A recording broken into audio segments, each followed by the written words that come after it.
Hello guys, welcome back to our channel. ശാലിനിയെ കൂട്ടാനായി കുടുംബശ്രീയിലേക്ക് പോകുന്ന സത്യഭാമ ശാലിനിയെ അപമാനിച്ചതിന് ശേഷം തിരികെ വരികയാണ്. സത്യയില്ലാതെ താനൊരിക്കലും വരില്ലെന്നും പറഞ്ഞ് ശാലിനി ഭാമയെ ഇറക്കി വിടുന്നു. തുടർന്ന് ഭാമ വീട്ടിലേക്ക് ചെല്ലുമ്പോൾ വിഷ്ണു ഭാമയെ ചോദ്യം ചെയ്യുകയും ശാലിനി സത്യയെ സ്വീകരിക്കാൻ ഞാൻ തയ്യാറാണെന്ന് പറഞ്ഞുകൊണ്ട് അവരുടെ വീട്ടിലേക്ക് പോവുകയും ചെയ്യുന്നു. ശാലിനിയെ തിരക്കി വിഷ്ണു കുടുംബശ്രീയിലേക്ക് ചെല്ലുമ്പോൾ ശാരദാമ്മയാണ് പുറത്തേക്ക് ഇറങ്ങി ചെല്ലുന്നത്. എന്താ വിഷ്ണു, എന്തിനാ വന്നതെന്ന് ചോദിക്കുമ്പോൾ ശാരദാമ്മയ്ക്ക് അറിയില്ലേ എന്ന് വിഷ്ണു ചോദിക്കുന്നു. തുടർന്ന് ശാരദാമ്മ പറയുകയാണ്, സത്യ എന്ന് സത്യമ്മ അംഗീകരിക്കുന്നു അന്ന് മാത്രമേ ശാലിനി ഞങ്ങളിനി അങ്ങോട്ടേക്ക് വിടുന്നുള്ളൂ. അല്ലാതെ എൻ്റെ മോള് കണ്ണീര് കുടിച്ച് അവിടെ കഴിയുന്നത് കാണാനായി എനിക്കോ ഗോപാലേട്ടനോ ഒരു താല്പര്യവുമില്ല.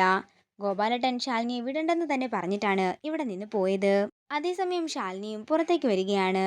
കണ്ണീരോടെ ശാലിനി വിഷ്ണുവിനെ നോക്കുമ്പോൾ വിഷ്ണു പറയുകയാണ്, ശാലിനി എനിക്ക് തന്നെ വിശ്വാസമാണ്, ഞാൻ തന്നെ ഒരിക്കലും സംശയിക്കുന്നുമില്ല. തനിക്ക് എൻ്റെ ഒപ്പം വന്നൂടെ? ഇല്ല വിഷ്ണു, അതൊന്നും ശരിയാകില്ല. ഞാൻ പറഞ്ഞത് നടന്നാൽ മാത്രമേ ശാലിനി ഇനി അങ്ങോട്ടേക്ക് വരത്തുള്ളൂ. തുടർന്ന് ശാരദാമ്മ ശാലിനിയെ നോക്കിയിട്ട് പറയുകയാണ്, ഇനി നിനക്ക് വിഷ്ണുവിൻ്റെ കൂടെ പോകാനാണ് ആഗ്രഹമെങ്കിൽ നിനക്ക് പോകാം. പക്ഷേ ഇങ്ങനെ ഒരു അമ്മയുള്ള കാര്യം നീ അങ്ങ് മറന്നേക്കണം, അത്ര തന്നെ. ഇത് കേൾക്കുന്ന ശാലിനി കരഞ്ഞുകൊണ്ട് അകത്തേക്ക് പോകുമ്പോൾ വിഷ്ണുവും വിഷമത്തോടെ പോവുകയാണ്. പിന്നീട് കാണിക്കുന്നത് സത്യാമ്മയുടെ വീടാണ്. ശാലിനിയുടെയും വിഷ്ണുവിൻ്റെയും കാര്യമോർത്ത് വിഷമത്തോടെ നിൽക്കുകയാണ് രാഘവൻ നായർ. അതേസമയം വിഷ്ണുവും അങ്ങോട്ടേക്ക് ചെല്ലുന്നു. തൻ്റെ മനസ്സിലെ വിഷമങ്ങളെല്ലാം രാഘവൻ നായരുടെ മുന്നിൽ ഇറക്കി വെക്കുകയാണ് വിഷ്ണു. തൻ്റെ മകനെ എന്ത് പറഞ്ഞ് സമാധാനിപ്പിക്കും എന്നറിയാതെ നിൽക്കുന്ന രാഘവൻ നായരെയാണ് കാണിക്കുന്നത്. നേരം പുലർച്ചെയാകുന്നു. പിന്നീട് കാണിക്കുന്നത് സത്യയുടെയും പപ്പിയുടെയും സ്കൂളാണ്. തൻ്റെ അച്ഛൻ്റെ പേരറിയാനായി HMന്റെ റൂമിൽ കയറി ബർത്ത് സർട്ടിഫിക്കറ്റ് തപ്പുകയാണ് സത്യ. അതേസമയം പ്രിൻസിപ്പൾ അങ്ങോട്ടേക്ക് വരികയും അവരുടെ പേഴ്സിലെ പണം മോഷ്ടിക്കാൻ നോക്കിയെന്ന് പറഞ്ഞുകൊണ്ട് സത്യയെ വഴക്കു പറയുകയും ചെയ്യുന്നു. തുടർന്ന് ശാലിനിയെ സ്കൂളിലേക്ക് വിളിച്ചു വരുത്തുകയാണ് പ്രിൻസിപ്പള്.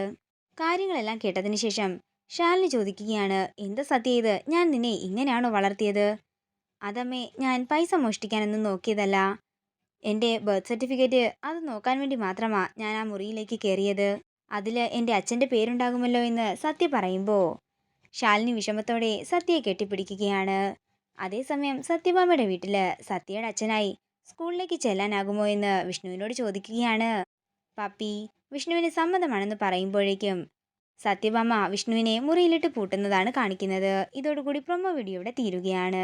വീഡിയോ ഇഷ്ടമായെങ്കിൽ മറക്കാതെ ലൈക്ക് ചെയ്യുക, ഷെയർ ചെയ്യുക, കമൻറ്റ് ചെയ്യുക. കൂടുതൽ സീരിയൽ അപ്ഡേറ്റ്സിനായി മറക്കാതെ സബ്സ്ക്രൈബ് ചെയ്യുക.